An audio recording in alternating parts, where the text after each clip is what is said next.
In the silence of our daily lives, we often overlook the most powerful voice that shapes our reality, our own. The way we speak to ourselves, those quiet, internal dialogues, are not just thoughts floating through the mind. They are the seeds from which our emotions grow, the patterns that shape our choices, and the mirrors through which we view the world. Rooted in the timeless teachings of the Buddha, this video invites you to take a gentle but transformative journey within. For 3 days, you are asked to observe and reshape your self-talk, guided by mindfulness, compassion, and non-attachment. This isn't a challenge for the sake of discipline, but an offering of peace to yourself, an invitation to return to the simple truth of being. Together, we will explore how Buddhist wisdom can help you transform anxiety into clarity, self-criticism into self-respect, and loneliness into peaceful solitude. You will learn why your thoughts matter, how to cultivate mindful speech even in the privacy of your own heart, and how simple inner shifts can begin to change the way your entire life feels. If you are over 35, seeking emotional clarity, or yearning for deeper spiritual growth, the path you are about to walk is deeply suited to you. We do not rely on modern science here, only on the authentic teachings of the Buddha, shared in a tone of calm observation, compassionate truth, and inner freedom. Let us now step into this mindful space together, and discover what can truly happen when you talk to yourself with wisdom for just 3 days. Let us begin with the first step on this mindful path: discover how your thoughts create your chemistry. In the Buddha's timeless words from the Dhammapada, we are what we think. All that we are arises with our thoughts. With our thoughts, we make the world. This statement is not merely poetic. It is a reflection of a profound inner truth known to those who have deeply practiced mindfulness. The Buddha taught that everything we experience is filtered through the lens of our mind. If our thoughts are anxious, our world feels unsafe. If our thoughts are compassionate, the world reflects that gentleness back to us. To truly understand the power of thought, consider this Zen story.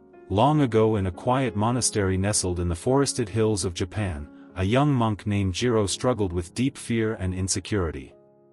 Every morning, he would rise before the sun to meditate, but his mind was filled with thoughts like, "I am not good enough," and "I will never attain enlightenment."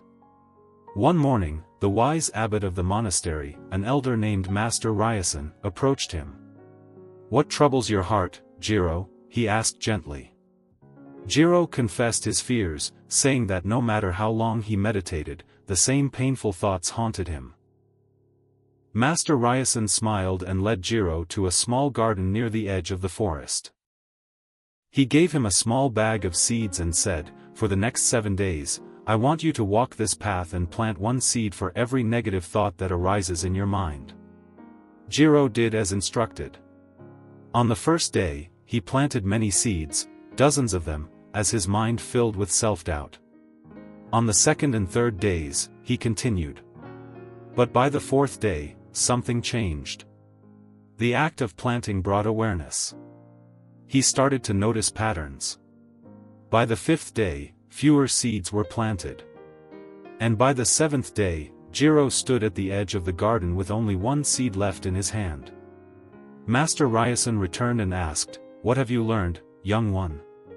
Jiro replied, "When I see my thoughts clearly, they no longer control me. The garden has taught me that I am not my thoughts. I am the one who chooses which seeds to plant."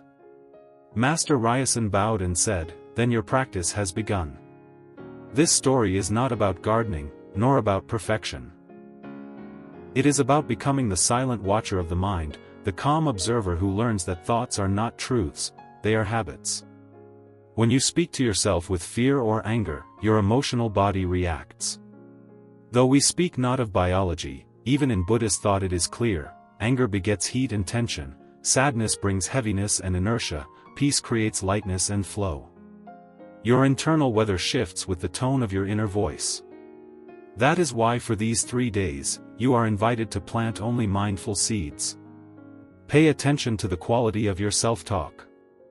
Notice if your thoughts are rooted in comparison, fear, or regret. And each time you catch yourself in a negative loop, pause. Gently say to yourself, "I choose to plant peace." Replace judgment with understanding. Instead of saying, I failed, say, I am learning. This is not denial, it is redirection. It is the practice of choosing the path of less suffering. The Buddha often spoke of right thought as one of the foundations of the Noble Eightfold Path. Right thought includes renunciation, kindness, and compassion. Imagine the difference between waking up each day and saying, I am broken, versus, I am healing. One creates a cycle of pain. The other, a cycle of peace. As you walk through the next day, visualize your mind as Jiro's garden. Each thought is a seed. Ask yourself, is this thought worth planting? Will it grow into peace or into more suffering? Over time, the garden of your inner world will bloom with stillness, not through force, but through gentle attention. You are not trying to control the mind. You are simply tending to it, as you would tend to a beloved space. The more you do this, the more natural it becomes. This is the beginning of inner alchemy, a shift from reactivity to response, from chaos to clarity. And so, in this first step, remember, with your thoughts, you create your world. Speak gently. Observe wisely. And plant with love. Now, let us turn to the second profound truth in this journey: learn the power of mindful inner dialogue, a practice that is often overlooked but holds the key to transforming our daily emotional experience and spiritual path. In the teachings of the Buddha, our thoughts are not simply fleeting impressions, they are seeds that ripen into words, actions, and ultimately, the very conditions of our lives. The words we speak to ourselves quietly, within the silent corridors of our own mind, carry a power greater than most external circumstances. When we speak with kindness inwardly, we soften the sharp edges of suffering. When we cultivate mindfulness in how we speak to ourselves, we become our own refuge. One deeply moving story from the life of the Buddha illustrates this truth with great tenderness. There was once a monk named Vakali, who was plagued with severe illness and profound self-doubt. Physically frail and emotionally discouraged, Vakali withdrew from others and suffered in silence. He had followed the Buddha for many years, not out of mere obedience, but because he found deep solace in the Buddha's physical presence. He often said, "When I see the Blessed One, I feel at peace." But the Buddha, perceiving Vakali's inner dependency, once gently told him, "He who sees the Dhamma sees me. And he who sees me sees the Dhamma." This moment marked a turning point. It was not the external image of the Buddha that would liberate Vakali, but the Dhamma, truth realized through inner contemplation and wise understanding. When Vakali fell gravely ill, tormented by the thought that he was a burden and had failed in his path, the Buddha came to visit him one final time. Vakali confessed that he had not been able to practice with full discipline due to his body's weakness and that his heart was full of regret. The Buddha, in his infinite compassion, told him softly, "Do not grieve, Vakali. You have done what is to be done. Let go of clinging. Do not attach to the body or to thoughts of success or failure. Let go of regret. Let go of desire. Be at peace." In this moment, Vakali's suffering began to dissolve, not because his illness vanished, but because his inner dialogue changed. He stopped punishing himself with thoughts of unworthiness and began to see the Buddha within his own heart, through mindfulness and right view. His final days were spent in serenity. This powerful encounter reveals to us that transformation does not always come from outer circumstances, but from the words we repeat silently to ourselves. The way we relate to our own inner world determines the degree of our peace or pain. If we speak to ourselves with bitterness, comparison, and judgment, even the most beautiful day feels heavy. But if we speak with mindfulness, reminding ourselves gently of impermanence, compassion, and the possibility of letting go, then even the darkest moments begin to lighten.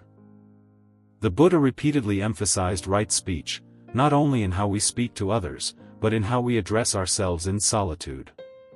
For the mind is a garden, and our thoughts are the gardeners.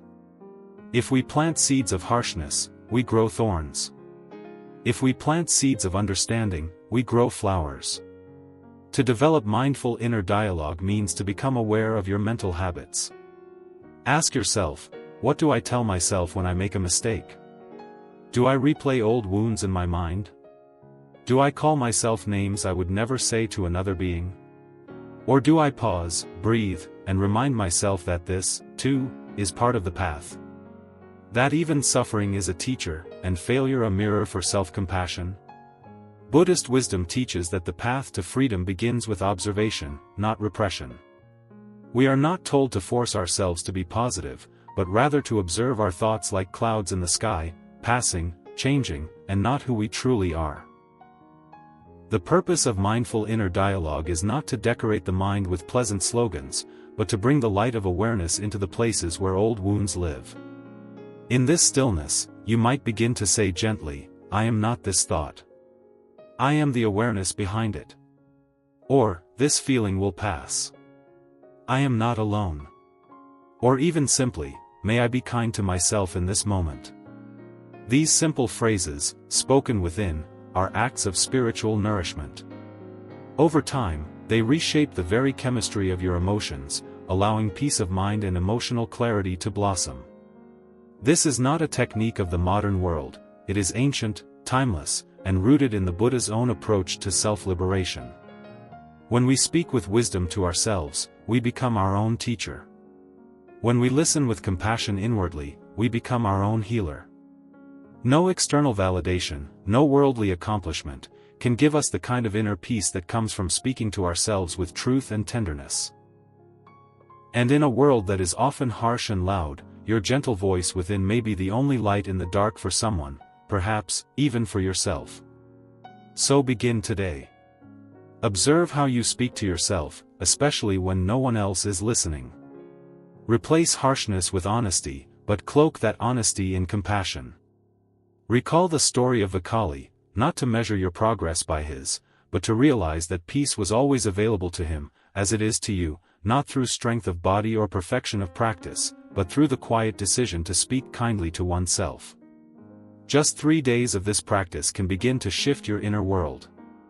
And when the inner world begins to change, the outer life follows like a shadow follows form. Learn the power of mindful inner dialogue, and you will never be without a guide. Now we arrive at the third practice on this path to inner peace and awakening: experience, heart-brain coherence, and emotional healing. In simple terms, this is the harmony that occurs when your thoughts and your feelings are aligned, when the mind is not battling the heart, and the heart is not silenced by the noise of constant thinking. Though this phrase may sound complex, in the teachings of the Buddha, it is deeply rooted in the practice of mindfulness and the noble effort to cultivate wholesome thoughts, right intention, and emotional clarity. To understand how this feels in real life, let me share a true story from a woman named Eleanor in Oregon. Eleanor was 62 years old, widowed for over a decade, and quietly living in a small lakeside town. After the death of her husband, her life became a series of repetitive, lonely days. She managed the house, fed the birds, and occasionally visited town for groceries. But inside, she felt numb. Her heart still held the echoes of her grief, and her mind often drifted into memories of what could never return.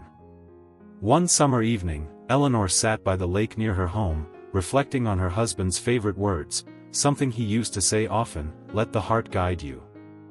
It made her feel closer to him, yet at the same time, she realized that she had shut her heart down to avoid pain. She had been thinking her way through life, not feeling it. That night, Eleanor made a small vow: each morning, she would sit in silence for 10 minutes and simply listen, not to the world outside, but to her own breath and her feelings. At first, she was restless.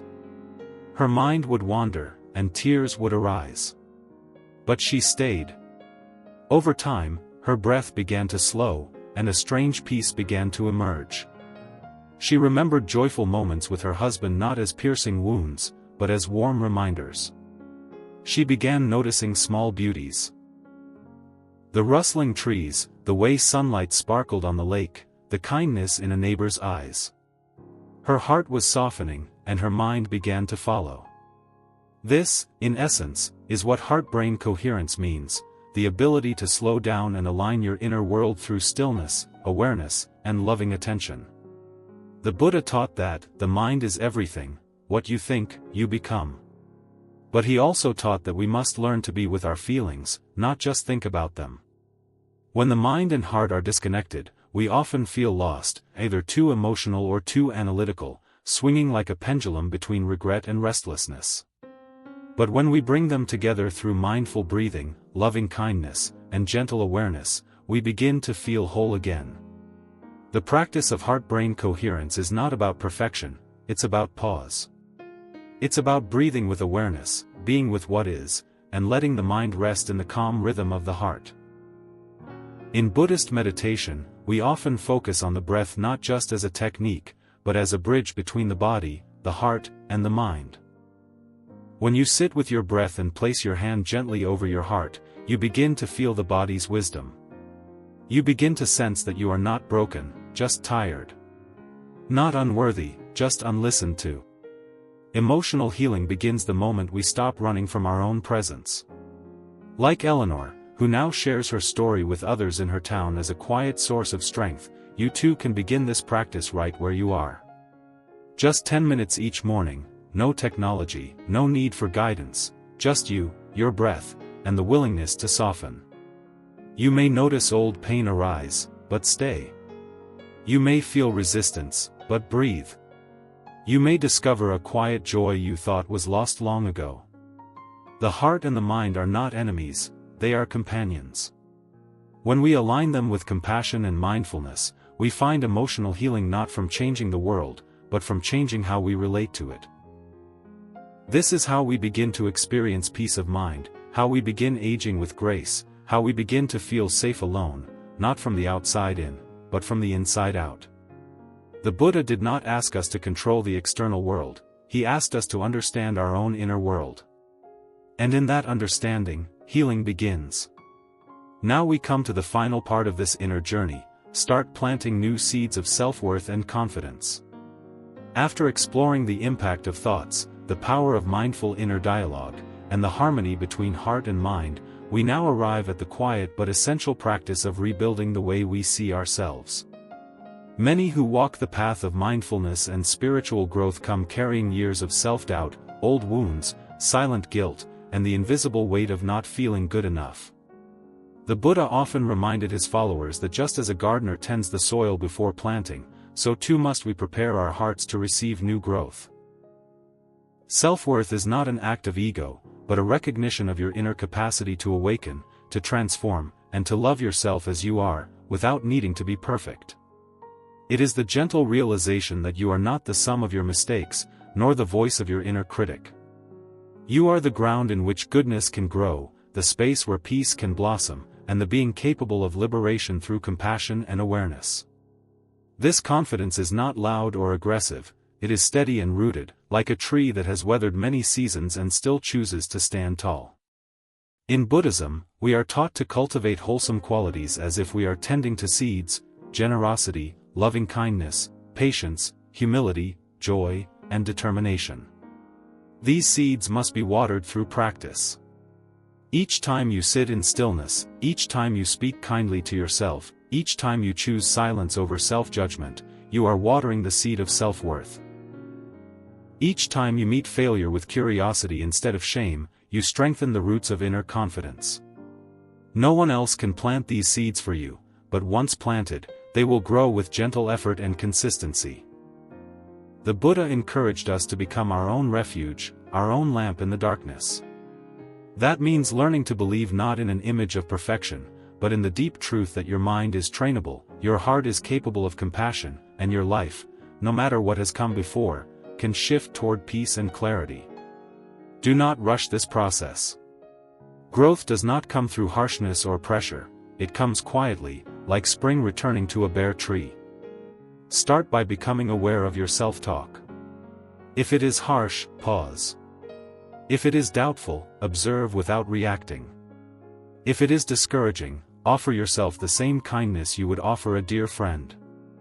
This is mindfulness in daily life, turning toward yourself with warmth instead of criticism. Confidence does not mean that fear disappears, but rather that fear no longer controls your direction. The more you practice seeing your value through the lens of Buddhist wisdom, impermanence, compassion, and self-awareness, the more your confidence takes root in truth, not illusion. Let yourself be imperfect. Let yourself try again. Let yourself speak kindly to the person in the mirror. You are not alone in this journey. Many have walked the path of self-doubt and emerged with deeper clarity and peace. You can too. Start today. Start with one breath, one thought, one kind word to yourself. Repeat this often. Just as a lotus grows from the mud, your confidence and self-worth can emerge from the very place you thought nothing good could grow. The past does not define the garden of your future, it only teaches you where to plant more wisely. In Buddhist practice, there is great strength in humility, the kind of humility that says, I have much to learn, and I am willing. Let this be your starting point. You are not trying to become better than others, you are learning how to be true to yourself. And in that truth, there is power. As your self-worth grows, you begin to treat yourself with more respect, speak more clearly, live more mindfully, and walk more confidently, even when the road is uncertain. You begin to attract peace, not because you chase it, but because you embody it.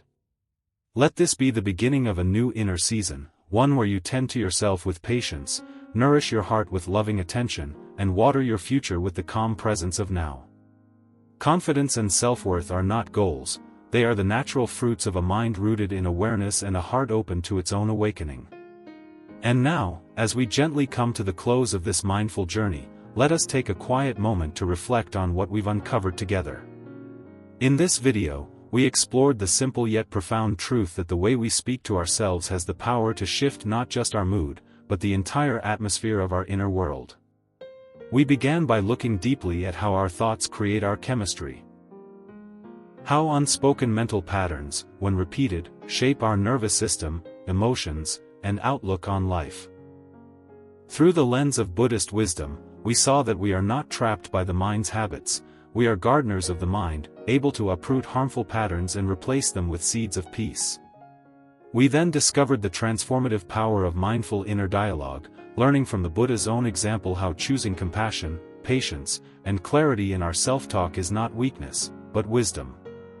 In the third part, we explored the experience of heart-brain coherence, how aligning the emotional energy of the heart with the awareness of the mind can bring true emotional healing, clarity, and spiritual balance. And finally, we looked inward toward planting new seeds of self-worth and confidence, not as ego-building exercises, but as acts of self-liberation, grounded in the Buddhist path of mindfulness, compassion, and non-attachment. If you've been struggling with self-doubt, fear of aging, emotional pain, or simply a longing for deeper peace of mind, the teachings shared here are not just theories, they are invitations. You are invited to begin this gentle experiment. For the next 3 days, speak to yourself as if you are your own teacher, your own best friend, your own wise elder. When the mind brings up fear, respond with steadiness. When you feel unworthy, speak the truth, that your nature is not broken, it is unfolding. When your heart feels heavy, remind yourself gently that impermanence is your ally, and nothing stays the same forever, not even pain. Do this for 3 days. When you wake, say a few calm words to yourself. During the day, pause and breathe when you catch your inner critic. Before bed, thank yourself for trying. You don't need to force positivity or fake emotions. You only need to bring awareness to the tone and intention of your inner voice, and shift it toward kindness and clarity. This is the beginning of a new way of living, where inner dialogue becomes a form of meditation, where your words become medicine, and where your mind becomes a peaceful dwelling place instead of a battlefield. Talk to yourself like this for 3 days, and watch how your life begins to shift. The sky may not open. The world may not suddenly change. But inside you, something quiet will begin to stir, a steadiness, a warmth, a deeper kind of trust. And with that, your outer world will begin to reflect your inner calm. This is how the Buddha taught, not with magic, but with mindfulness. Not with promises, but with the deep truth that liberation begins in the way we observe, speak, and choose. So dear listener, take this wisdom not just as words to remember, but as practices to live by. You are capable of transformation, no matter your age, your past, or your current struggles. You are a student of peace, and the journey has already begun. Before you go, I would love to hear from you. Please take a moment to share your thoughts in the comments below. What part of this message spoke to your heart today? Have you ever tried changing your inner voice before, and what happened? What are you struggling with right now, and how might talking to yourself differently help? Your stories may inspire others walking the same path. Let's build a mindful and compassionate community here, where our shared reflections become a source of healing. And if this video touched you, please like, share, and subscribe to Mindful Pathway Media. Together, we can spread peace, one word at a time.